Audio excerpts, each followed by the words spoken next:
Good morning, everybody. Good morning, people in Zoom. Thank you, Chowa. Thank you to Seawater for having me. Always is so joy and honor to be here. Seawater is part of my journey landing in San Diego. And then I live here for over 2 years, practicing with Sweetwater Sangha. So like Chowa said, we are very close. We are cousins, Dharma cousins.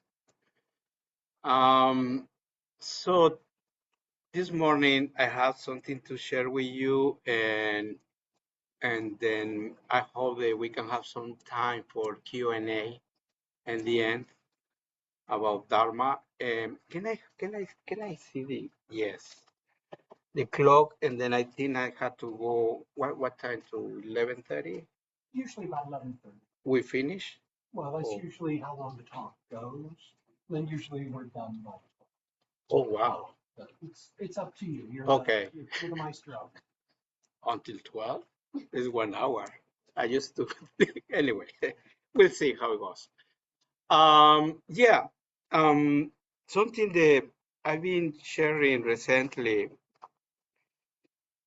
is related about some kind of parameters. If you are, I don't know if you are familiar with the parameters, but um, the 6 parameters in our Bodhisattva practice.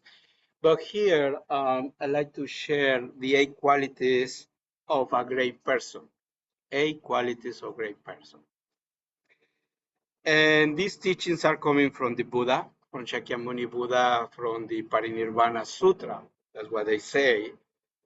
Before Buddha died, he gave a lot of teachings to his disciples, and one of this, there is a chapter of these 8 qualities of a great person that he encourages us to cultivate and our practice. And these 8 qualities of the great person, Dogen has a chapter in the Shobogen, so talking about those. Then I just gonna name the 8 and then to get a little explanation what it means and how we can see it in our practice. So the first one is having few desires. This is the number one, having few desires. The second one is knowing one has enough.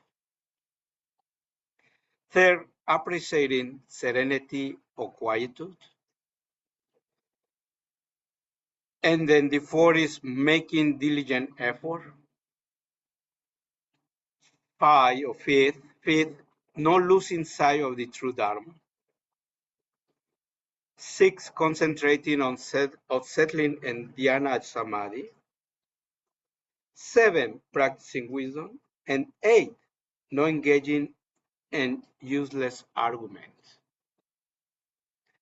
So those are the 8 qualities. For me, what was interesting reading, there is a book that's called The Roots of a Great Person or a Good Person by Uchiyama Roshi. So Uchiyama Roshi, so he made commentaries in these 8 points, and then these 8 qualities. And that book, what brought my attention is about the character of great person in Chinese calligraphy. So the characters, the calligraphy is um, symbolizing of those characters is the same for adult. So here you can see, like, for me, it's interesting because the whole practice of Zen is to become adult, not to be a child, not to be infantilized, you know. And anyway, so these 8 qualities of being adult. Sometimes we have this body, but we are acting as a little kids. I want to talk about politics, and sometimes empowered and do tantrums.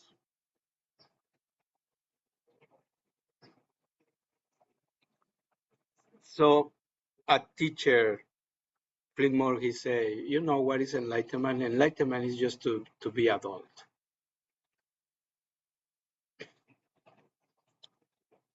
The first quality is having few desires. What I like about this sentence, because sometimes we get it wrong. Sometimes we come to this practice and we read the Buddhist teachings or and the Theravada Sutra, the Pali Canon, and they say extinguish, to not to have desires, not to have any desires, or to extinguish the desires.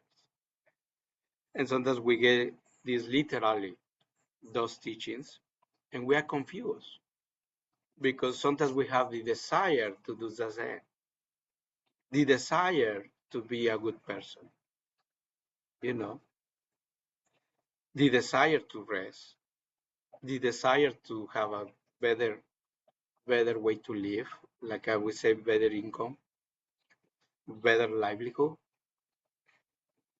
Those desires are value, are important to desire to get awake, to get to be enlightened, or to desire to have enlightenment experience.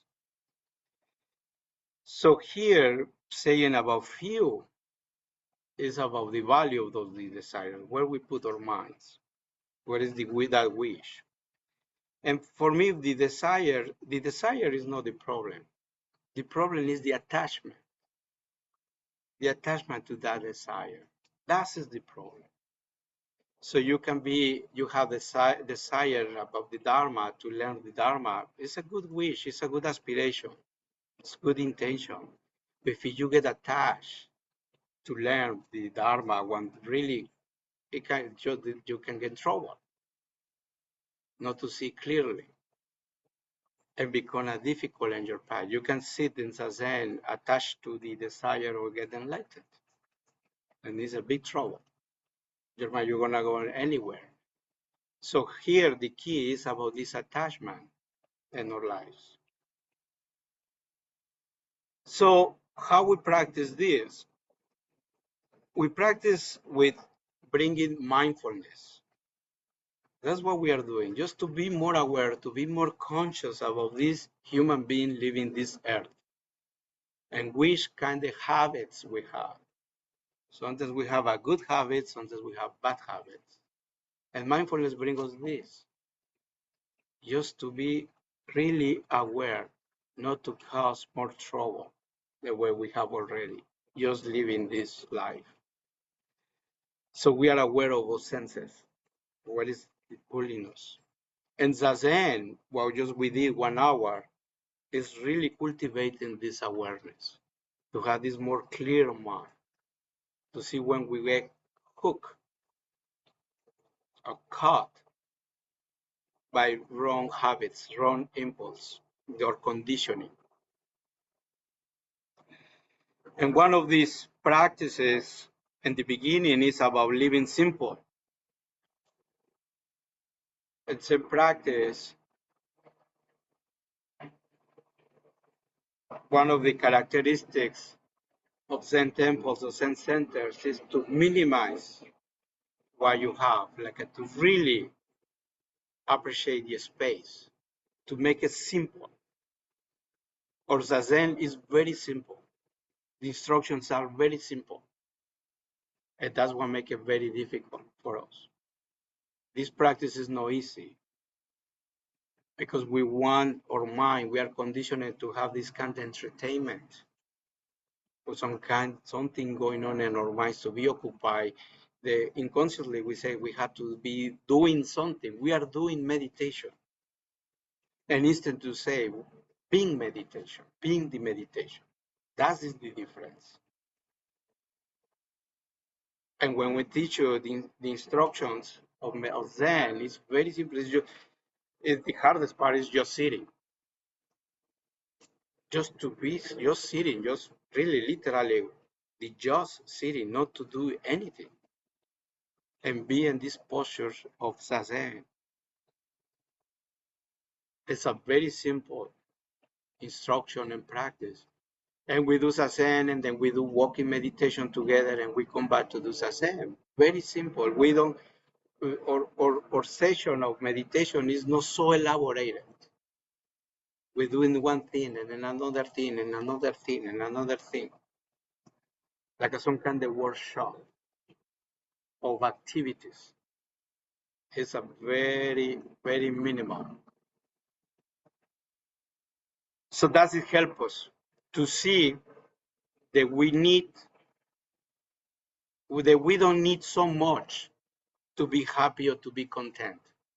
That is the gift of this practice. When you come, I think you just recently you did Sasenkai, no? Yeah, there was a Sasenkai, and also I think you guys finished a period of Ango and doing Sesshin when you're sitting several days doing this practice.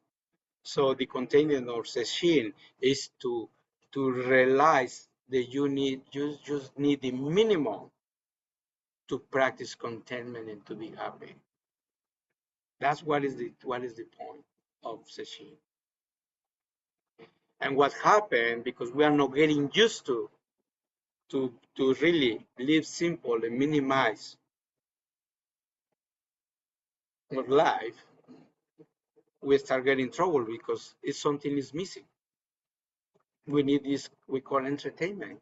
We need something because it's too hard just to be present with the experience of life as it is. And we have this conditioning just to occupy that gap or that hole that we think is a hole, put in stuff. And that's as well for most our ordinary life. So this is the first one, having few desires, and we jumping into the second one, knowing one has enough. That's the practice, the whole practice of Zen. To feel, to feel complete, to feel that you are enough, who you really are. And we have this lie in our minds, not good enough. And we are chasing that by the way how we live our lives or everyday life. And we try to fill this profile of myself by this missing, this lacking, this idea that something is lacking in myself. And then we practice knowing one has enough. What does it mean to be satisfied? The practice on contentment. In temples, and traditionally you eat oryoki, so you eat and descendo in very ritualistic manners with 3 bowls, and they serving you the food. And oryoki is Japanese word to means just enough.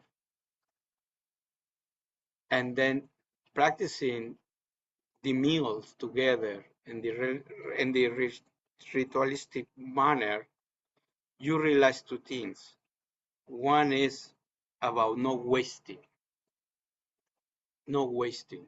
So the way how it's set out is not to waste the energy.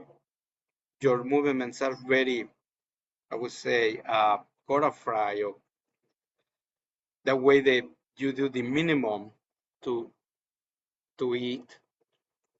It's about not wasting energy, not wasting the food, and to learn when it's enough, and to catch yourself when this greed coming with this, I want more, and you realize that you don't need so much. So the third one, appreciating serenity, quietude. The practice of this is enjoying, start learning to enjoy peace of mind. And the beginning is noisy.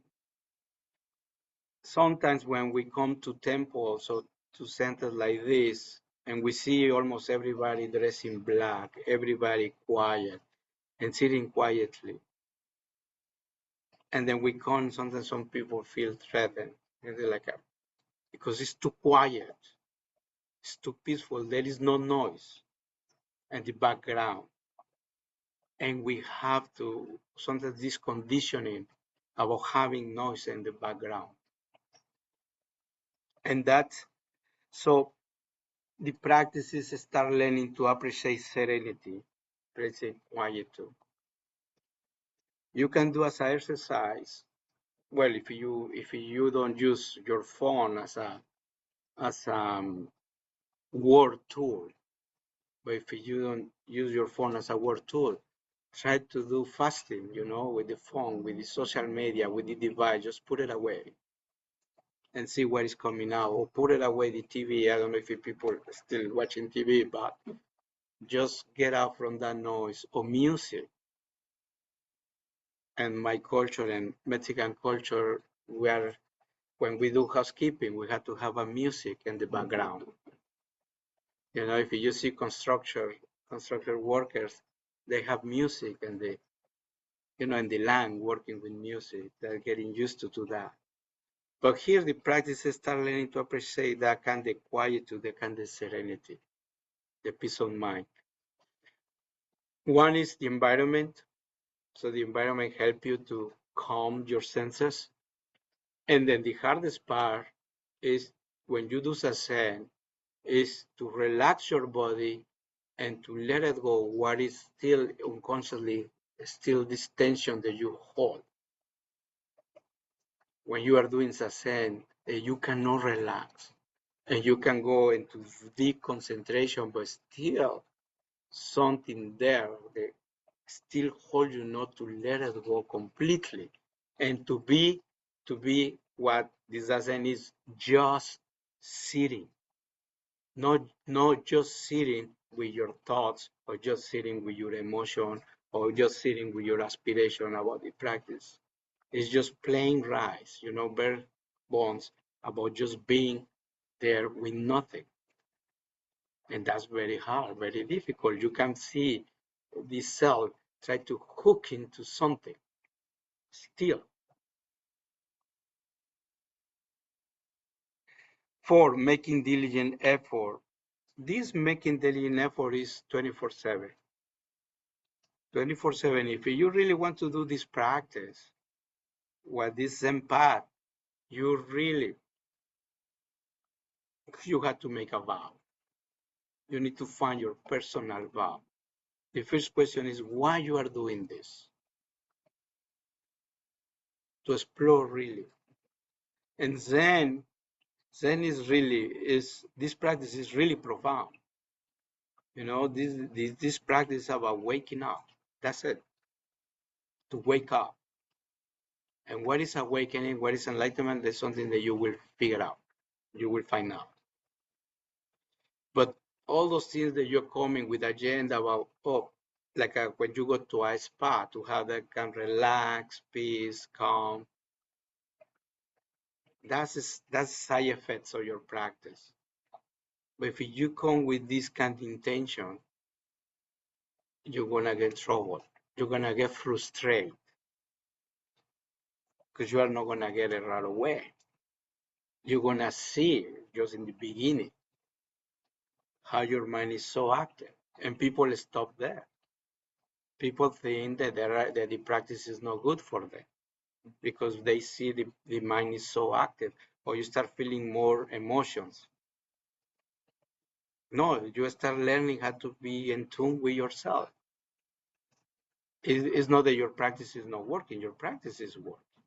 But in the past, you didn't realize that. You didn't realize that you have emotions, you have feelings. You didn't realize that. You were quite numb living your life that way. Of the thoughts that you realize, wow, you have restless mind. It's totally fine. It's part of this purification, doing this practice. And this diligent effort, it never ends.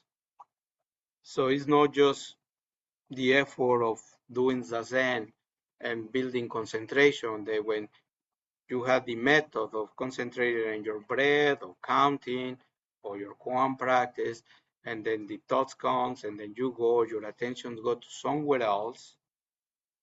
So you lose the track of what you were doing or what was the intention of your sitting.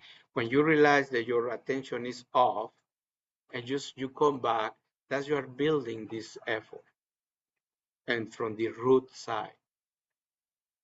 And that effort is gonna manifest in your everyday life and your habits, because you work on better mind, more clear mind, and then you're gonna see your behavior where you get in trouble, where you're causing suffering, and when things that is gonna support your practice, and that effort kicks out, and you start changing. The Buddha will say you start changing your karma. And the faith is not lost inside of true dharma. Coming back to the vow, so your teacher is the dharma, and here no losing sight of the true dharma. Dharma with low d, not with the big D, with low d, is means reality. So no losing sight of the true reality, no losing sight what is real. So here in our practice, we need to don't lose sight what you are doing this practice, not lose the big picture of this practice. This practice is not only for you.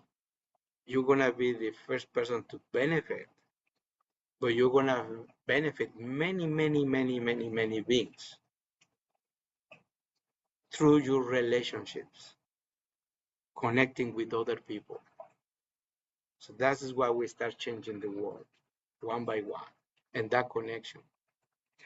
So no losing sight of the true Dharma, we had to face these three poisons. There is greed, anger or hate, and ignorance.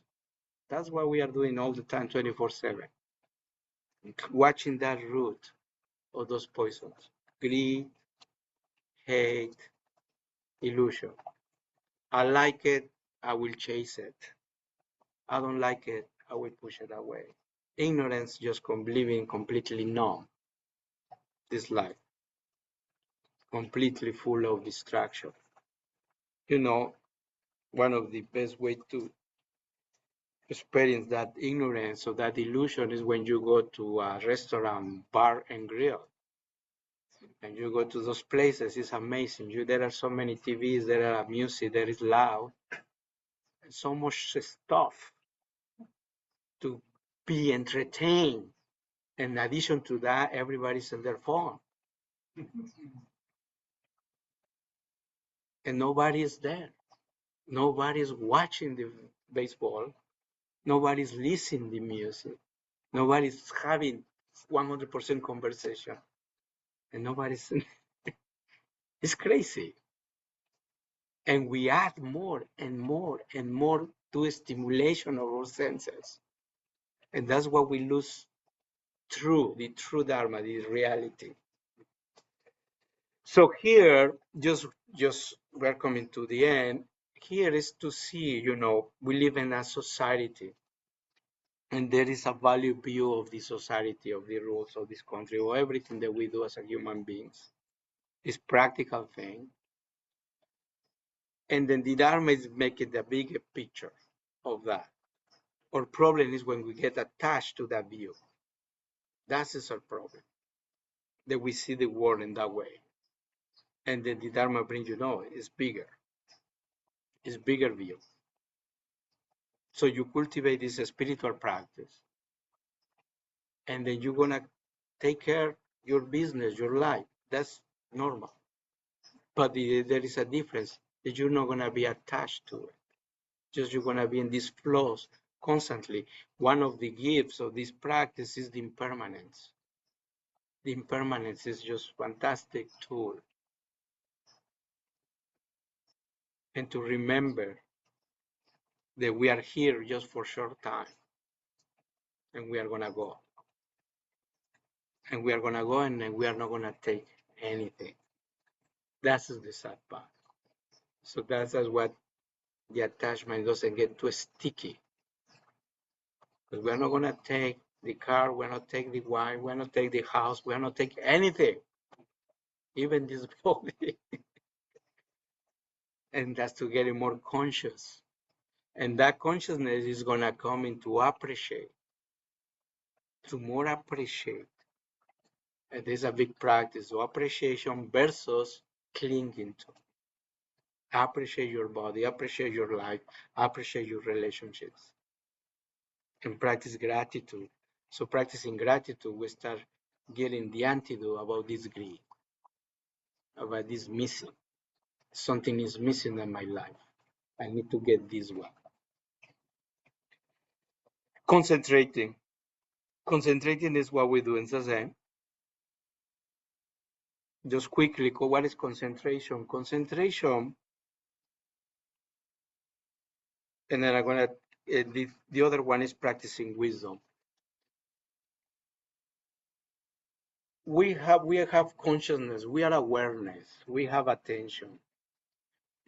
Right now you are practicing attention. You are very attentive to my words. So, as example, the meditation is like a flashlight. You have a flashlight. So you turn the light, but you enter into a dark room, and then it's just the flashlight is moving everywhere. So this is our life. We have attention, but now here, now there, ta ta ta ta ta. Concentration is gonna do this, holding the flashlight and pointing at something. And wisdom is to identify what you are pointing at. That you see, oh, there is a clock. Oh, there is some beings. Oh, there is a human being. Oh, there is a computer. So concentration helps you. Concentration gives you that. If you don't have a concentration, so you're not gonna identify where you are stepping on, where tremble, walking in this dark room, this life. So you have this concentrated settling in the dhyana samadhi. And that's what we are building when we do sasen. That is the first step to stabilize the mind, to practice stillness, helping us with the concentration, coming back to this present moment. So when we are in the beginning of our practice, if we are sitting 30 minutes, maybe we are going to be concentrated 30 seconds for the whole time. 2 seconds here, 3 seconds there, 5 seconds over there. And that's okay. But with the habit, you will start building that concentration, that presence more, being here, here, here, here, here, right now, here, here, and become very good habit that you don't let your mind running the show and assumptions about the future, or seeing this life from that perspective, from the future, or seeing this life from the perspective of the past. So you are going to be aligned with this flux that we call impermanence. So concentration is important, practicing wisdom.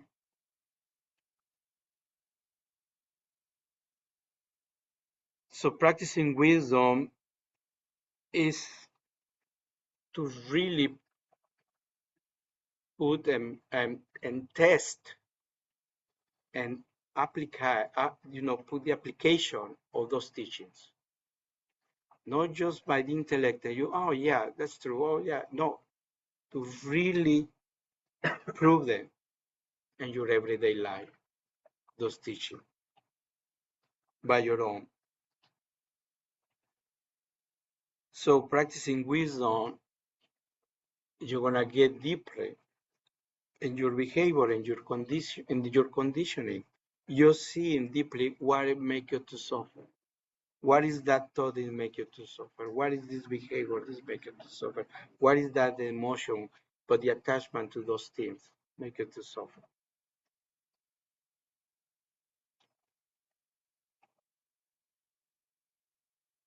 And how we practicing wisdom when we do sasen, we practice, we start harmonizing the body and mind. And when we start learning to harmonize this body mind, we start learning to harmonize with everything, harmonizing with our relationships, harmonizing with the world. That is the wisdom. when we experience that, we see in the end that we are not separate, that we are just one body, that I am part of it. That is wisdom. And when you realize that you are part of it, that you are no foreigner, so there is a sense of care, there's a sense of compassion comes, and we care. We care for our body and we care for the other. That is wisdom. And the last, the quote is very clear, no engaging in useless argument.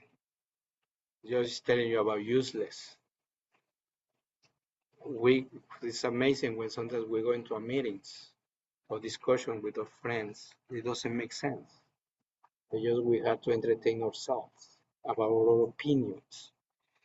So here, no engaging in useless arguments is go to the right of speech, one of the factors of the Eightfold Path. Right of speech.